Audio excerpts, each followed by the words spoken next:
Mike Evans might see his record end this coming season because of what's happening with the Buccaneers offense this offseason. That and more on today's episode of Locked On Bucs.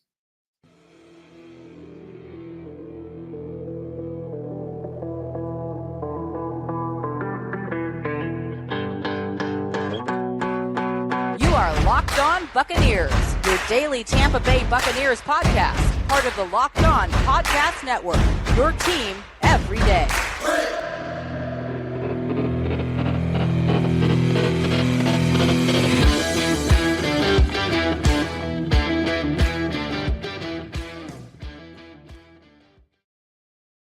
What's up, Bucs Nation? Welcome to today's episode of the Locked On Bucs podcast, part of the Locked On Podcast Network, your team every day. This is your daily podcast covering the Tampa Bay Buccaneers, so please subscribe or follow for free on YouTube or wherever you listen to podcasts so you always get the latest episodes when they drop, or you get notified of late night live episodes like this one. A little late in the day here, so I'm going to go live instead of doing my normal record, edit, and then publish because, well, it just make you wait even longer. So we're going to do this thing live. I'm David Harrison, your Tuesday host here at Locked On Bucs and staff writer for BucsGameDay.com, part of Sports Illustrated's Fan Nation, on Twitter at dharrison82. Make sure you're also following my co-host, James Yarcho, at jyarcho_Bucs on Twitter and on SB Nation, where he is the deputy editor of BucsNation.com. Thank you for making Locked On Bucs your first listener, your first view of the day.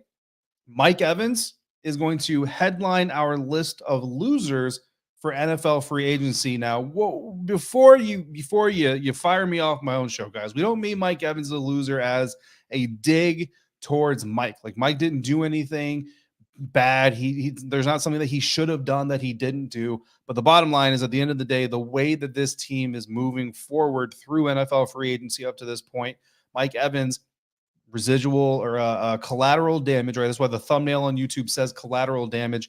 No fault of his own, but Mike Evans, certainly his future potentially being impacted by what is happening around the Tampa Bay Buccaneers. And of course, we're talking specifically about his 1,000-yard season record. Right now, nobody has had more 1,000-yard seasons to start an NFL career as a wide receiver than Mike Evans, and that record continues to grow every single season. He has another 1,000-yard receiving season. So we want to see that continue to grow this coming year, right? But the bottom line is, guys, with everything happening with this Buccaneers offense, that just may not be in the cards. Baker Mayfield, quarterback, number one, maybe number two. I think my expectation is that Baker Mayfield's going to win the starting job. I know the national media, that seems to be their flavor. Most of Bucs fans, I think, kind of agree with that as well. There is a portion of Bucs fans that are clinging to the idea that Kyle Trask is going to beat out Baker Mayfield. Hey, look, if Kyle beats him, Kyle beats him. Fantastic. But Baker Mayfield, if he is the favorite coming into this whole thing, last time he had a 1,000-yard receiver was 2019. Throughout his career, that's the only season that Baker Mayfield has produced a 1,000-yard receiver. 2018, Jarvis Landry was very, very close, 976 yards, but 976 is not 1,000, and Landry had 81 receptions in the process. 2019, both Jarvis Landry and Odell Beckham Jr. were 1,000-yard receivers. Jarvis Landry led the duo with 83 catches that season. 2020, Jarvis Landry fell well short, 840 yards on 72 catches. And then in 2021, 600 yards wasn't even the mark. 597 yards by Donovan Peoples-Jones, the leading receiver for the Cleveland Browns that year. 52 catches was the leading reception getter. That was Jarvis Landry. So Baker Mayfield's history of producing 1,000-yard receivers simply is not there. So if he's the favorite coming into the OTA session, into the offseason workout programs, and into training camp, which I think, again, by and large, most people believe that Baker Mayfield is the favorite, that does not bode well for Mike Evans to be able to get his 1,000 yards. Kyle Trask, if he wins the starting job, well, it's his first year starter. We really don't have a track record to go off of. All I can say is that most of the time, new quarterbacks, first-year starting quarterbacks, don't tend to produce a whole lot of stats, a whole lot of explosiveness, but they do tend to lean on their stars, right? They tend to lean on the tight ends, tend to lean on their stars. So maybe Mike Evans has a better chance, possibly, arguably, you could say he has a better chance with Kyle Trask maybe than he does Baker Mayfield. But I think a lot of that really doesn't even necessarily lie on the quarterback specifically. I think it lies within the defense. So I think we have to look at Dave Canales and some interesting things that involve new offensive coordinator Dave Canales for the Tampa Bay Buccaneers was elevated from the quarterback coach position in 2018 and 2019 to passing game coordinator in Seattle in 2020 and 2021, but was then moved back to quarterbacks coach for 2022. And Sanjay Lal who was a senior offensive assistant coach in 2020 in Seattle, was then installed as the passing game coordinator in 2022. So Dave Canales elevated to passing coordinator 2018-19, but then, or 2020-21, sorry, and then I don't want to say demoted, but moved back to quarterbacks coach while Lal came in and was the passing game coordinator in 2022. Now, I found an article from The Athletic that basically cited inconsistencies in the passing game as a reason for that change, which, again, does not bode well necessarily for Dave Canales if there's some inconsistency in his passing offense coming in here with a young quarterback. I mean, either quarterback is young. Baker Mayfield's still relatively young. Kyle Trask, young and inexperienced. If there are some inconsistencies there, inconsistencies in the passing game at the quarterback position will trickle down, obviously, to the receivers. Now, Seattle did produce 2,000-yard receivers in 2022. DK Metcalf and Tyler Lockett both had 1,000-yard seasons. DK Metcalf did it on 90 catches. Tyler Lockett did on 84. 572 total pass attempts by the Seattle Seahawks in 2022. Dave Canales, not the passing game coordinator for that season, but, I mean, look, he's there. He's in the coaching staff, right? So obviously he's seeing that, it can be kind of effective and produce some 1,000-yard receivers. In 2020 and 2021, when Dave Canales was the passing game coordinator, there was 1,000-yard receiver in 2021, which was Lockett, 1,175 yards. Metcalf had 75 total catches. Lockett, 73 total catches, 495 pass attempts that year. Russell Wilson, the quarterback for Dave Canales in his passing game. In 2020, Dave Canales' passing game coordinated offense had 2,000-yard receivers. So that's a positive. Metcalf had 1,300.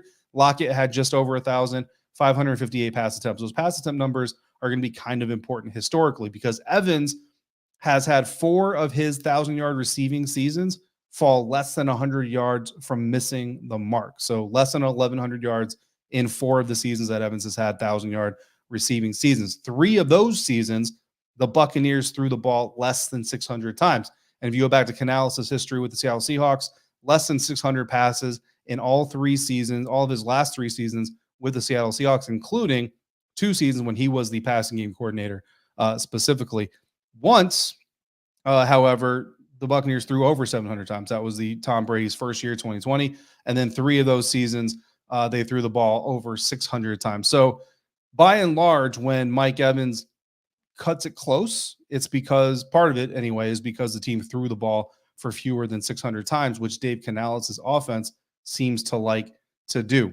2014 is the only time that Evans had 1,100 or more yards receiving with less than 600 pass attempts. In that season, he had 10 plus targets, 3 games of that season, 2 100 plus yard passing or receiving games, 1 200 plus yard receiving game. Also had 1,000 yards or more in an offense that threw the ball less than 600 times in 2015, which was Jameis Winston's rookie year, and 16. And both of those seasons had 10 plus targets 6 times or more in each season and had 4 100-yard receiving games or more in each of those seasons. So if a Dave Canales passing game, which it looks like from the historical data from Seattle, is going to throw the ball less than 600 times, basically while you're cheering Mike Evans on towards that record extension, you need him to get 10 plus targets and you need him to have those 100-yard games, at least 4 or 5 of them, in order to keep those hopes alive. Lockett and Metcalf, from the time that Dave Canales took over as a passing game coordinator, did not have 10 plus targets in any more than 3 games in a single season. Now, that's 2 talented receivers. The Buccaneers have 2 talented receivers as well. So Dave Canales' passing game, from a statistical analysis, which again, stat scouting can be dangerous if you take it as a totality type of thing. So don't take this as a locked in totality type of analysis here, but looking at the performance numbers, looking at multiple years of performance numbers, not a lot of receivers in a Dave Canales passing game coordinated offense getting 10 plus targets on a regular basis. Shout out to everybody joining me here live on Locked On Bucs on this Monday night. This is our Tuesday episode. Dog's best friend. Has Baker ever had a wide receiver like Mike Evans? No, he is not. Very, very valid points. 100%. Hopefully it works out for Mike. It works out for Baker. It works out for all of us because we all want to be happy here with Buccaneers football, right? Coming up next, Antoine Winfield Jr., another free agency loser here for the Tampa Bay Buccaneers. Again, nothing that Antoine did or should have done that he didn't do, but more so collateral damage with what is going on around the Buccaneers franchise right now. We're going to talk about that next, coming up on today's episode of Locked On Bucs. And today's episode of Locked On Bucs is brought to you by FanDuel. The NCAA tournaments are heating up, and there's no better place to get in on the action than at FanDuel, America's #1 sportsbook. Because right now, FanDuel is giving new customers a no-sweat first bet up to $1,000 in bonus bets. That's up to $1,000 in bonus bets back if your first bet doesn't win. Just go to FanDuel.com/lockedon and sign up today to claim your no-sweat first bet. And then you can wager on everything you want, from money lines to point spreads. You can even wager on who's going to be cutting down the nets when it's all said and done. And you can do it all from an app that is safe, secure, and super easy to use. Trust me, if I can use it, you can use it. So don't miss your shot at a no-sweat first bet up to $1,000 when you join FanDuel today. Just go to FanDuel.com/lockedon to sign up. Make every moment more with FanDuel, official sportsbook partner of the National Football League.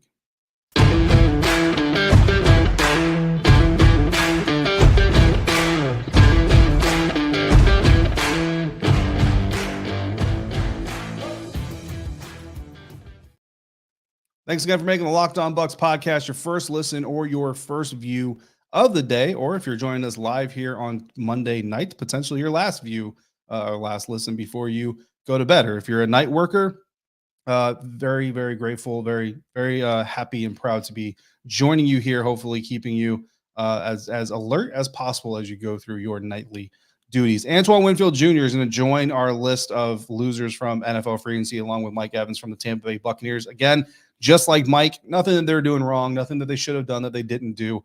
More so a ramification of just what's going on around the organization. Some of the salary cap moves that they made to win a Super Bowl, try to win a second Super Bowl, kind of coming home to roost right now and limiting some things here or there. But Antoine Winfield Jr.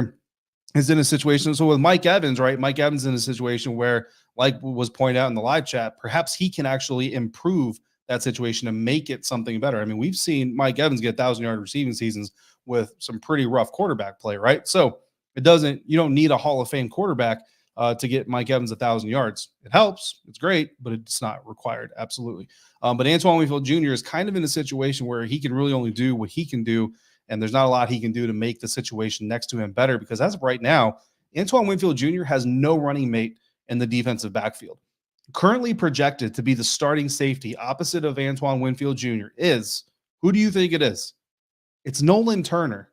Nolan Turner, second-year undrafted free agent who played one snap on defense last season. That is your projected day one starter next to Antoine Winfield Jr. Now, I don't believe that's going to happen. I don't believe that's who it's going to be, right? But as we look at the roster right now, post first and even really second wave of free agency, that's what the Buccaneers are looking at. So apparently a rookie is going to be starting opposite of Antoine Winfield Jr. And you have to think, if that's going to be the case, and you're probably targeting a day one or early day two safety to be that guy. We've talked about Brian Branch out of Alabama as a potential fit. We talked about Sidney Brown out of Illinois as a possible fit.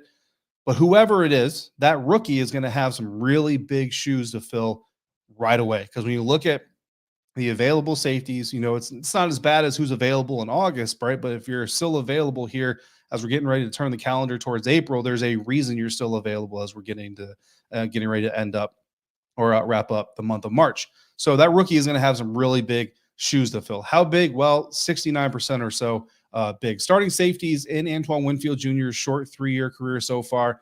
Mike Edwards in 2022 was the primary snap getter. He's played 72.6% of the safety snaps opposite of Antoine Winfield Jr. 2021, it was Jordan Whitehead who played 69.7%. Some injuries involved there. 2020, Jordan Whitehead played 86.3%. So those are the snaps you're looking to replace here with a potential rookie. It's 72% last year, 69% the year before, 86% the year before that. Now, Winfield himself played 97% of defensive snaps his rookie season. But I think we will all agree, Antoine Winfield Jr., not the case study, right? Antoine Winfield Jr.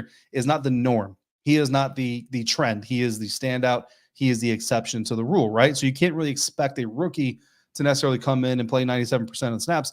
And even when Antoine Winfield Jr. played 90% of the snaps, according to PFF's grading algorithms, that was actually his worst graded defensive performance, which makes sense. You're a rookie. It's an adjustment to play in the National Football League. So it's not just about being on the field. It's about having quality on the field. And I don't think you can expect every day two safety to play up to the level that Antoine Winfield Jr. did. So in 2022, there were 6 safeties drafted in the first 2 rounds. So there were 6 rookies in day 1, and then the second round in day 2, drafted in the National Football League.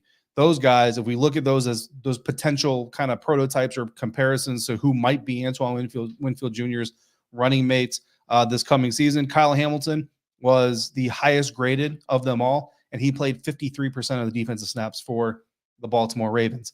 The next highest, the highest percentage of snaps played was Jalen Petrie and Jaquan Brisker. Jaquan Brisker played 100% of snaps for the Chicago Bears. Jalen Petrie played 93% of snaps for the Houston Texans. So again, kind of the exceptions, right? Because the rest of these guys, Dax Hill played 14% of the snaps for the Bengals. Lewis Cine, 1%. Lewis Cine played 2 snaps on defense for the Minnesota Vikings.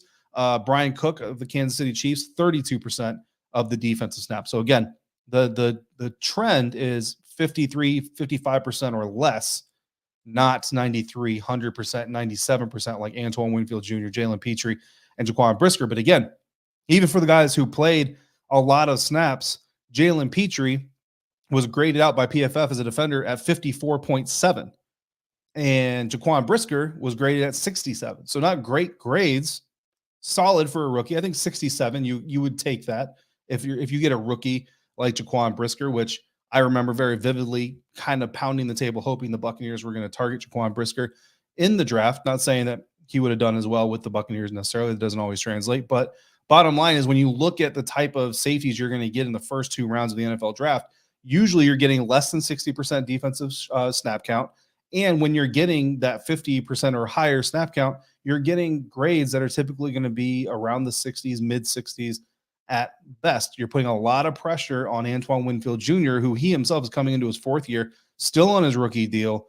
You're going to expect him to kind of elevate that player next to him and elevate the play of the defensive backfield by himself.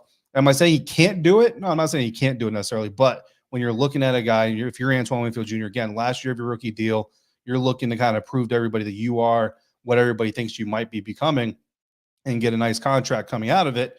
Having to now pick up the slack for a rookie safety next to you doesn't necessarily help your cause. Nolan Turner, by the way, 1 snap fewer than Lewis Cine played, graded out at a 70.2. So just put that into context. So again, pushing the need up for safety up the draft board doesn't necessarily help. It actually may even help, or it may actually hurt Antoine Winfield Jr.'s production. 2022 was Winfield's worst running mate defensive score. Mike Edwards actually graded, according to PFF, lower than any other safety that Antoine had shared the defensive backfield with.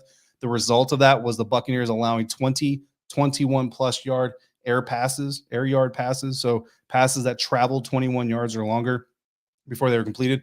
Buccaneers allowed 20 of those, and they led the league, the Buccaneers secondary did, in allowing 16 to 20 yard air yard completions, that according to Sharp Football Stats. So a lot of deep passes, a lot of explosive passes given up by the Tampa Bay Buccaneers, relatively speaking. Buccaneers have $4.5 million in cap space currently, need around $10 million for the draft usually, probably a reason they didn't sign a free agent safety. But even that, when you look at some of the numbers, only Jesse Bates, who is now part of the Atlanta Falcons, got an annual average value on his new contract in the double digits, but even his 2023 salary cap number, under $10 million. So it's not that there wasn't affordable safeties out there. The Buccaneers just either decided not to go after any of them, didn't strike a deal with them. Again, we don't know who all they talked to, who they didn't talk to, but we do know that they lost Mike Edwards to the Kansas City Chiefs on a 1-year deal worth $3 million. Again, you look at some of those explosives.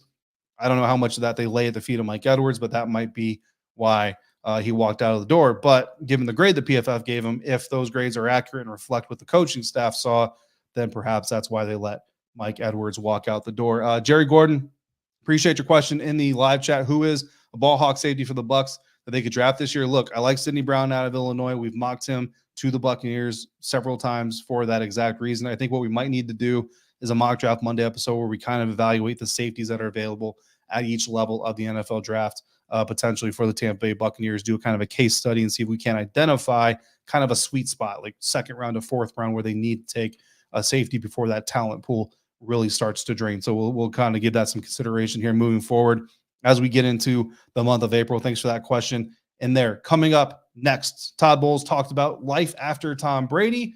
We're going to talk about the comments that he made there within. Coming up next here on Locked On Bucs. And we're going to do so thanks to Built Bar. The Built March Madness bracket is here. We know you have your favorite Built Bar, Built Puff, and now it's your time to make it count. Go to BuiltMarchMadness.com to vote for your favorites. We're in the midst of the Built 16, and I'm voting for lemon dipped cheesecake puff to make it to the Elite 8. If you want your favorite to win, then you're going to be voting for your favorite bar as well. And when you do, you will be entered into a drawing to win 50 Locked On boxes of Built. Free boxes of Built getting sent to 50 Locked On listeners. Not only that, but one Locked On fan is going to win a 12-month subscription to Built and have Built's best bars and puffs delivered monthly straight to your door. Guys, check it out. There is no link. If you go to built.com, there is no link to go to builtmarchmadness.com. You have to go to builtmarchmadness.com directly to vote and to be entered into these drawings to win one of 50 free boxes of Built bars or a 12-month free subscription to get a box of Built bars every month. And that URL is only being put out on Locked On Podcast Network. Therefore, you are an exclusive group. Take advantage of it. Built Bar is the best tasting bar on the market. So good for you. Tastes amazing while delivering high amounts of protein with low sugar, and it's covered in 100% real chocolate. Run to BuiltMarchMadness.com right now to vote for your favorite bar or puff and pick up a box while you're there. You can vote every day in March, so hop on in and support your pick at BuiltMarchMadness.com. Built different.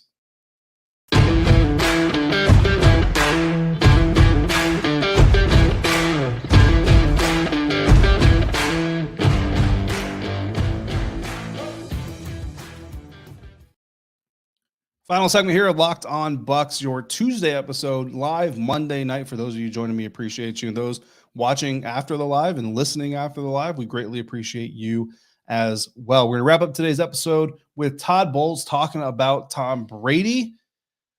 Eventually, it will go away, but this is still life after Tom Brady. It was not that long ago that Tom Brady was still a quarterback for the Tampa Bay Buccaneers, so it's kind of to be expected. But he was asked about replacing Tom Brady, and Coach Bowles said, quote, when you replace a player of that magnitude, first of all, you don't replace him.